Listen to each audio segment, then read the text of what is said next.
আজ সকালটা শুরু করলাম চা খেতে খেতে, আর এদিকে গ্যাসটা জ্বালিয়ে আমি ডিম সেদ্ধটা বসিয়ে দিয়েছি।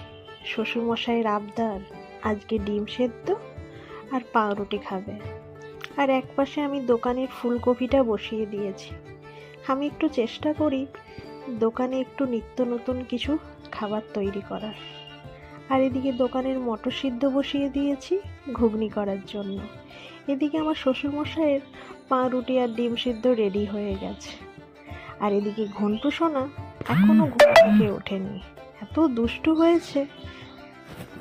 জানলা থেকে সূর্যি মামাও উকি ঝুঁকি মারছে ঘন্টুকে তোলার জন্য। সত্যি ঘন্টু খুব দুষ্টু হয়েছে। এদিকে আমি বিছান ঝাড়বো, ও কিছুতেই সরছে না।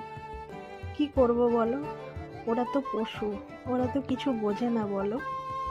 আর এদিকে আমি কড়াতে ঘুগনিটাও বসিয়ে দিয়েছি দোকানের। আমি ঘুগনিটা রান্না করতে করতে আমার গল্পটা শেষ করলাম। আজ এইটুকুই থাক, আবার তোমাদের সাথে অন্যদিন গল্প করব। ভালো থেকো।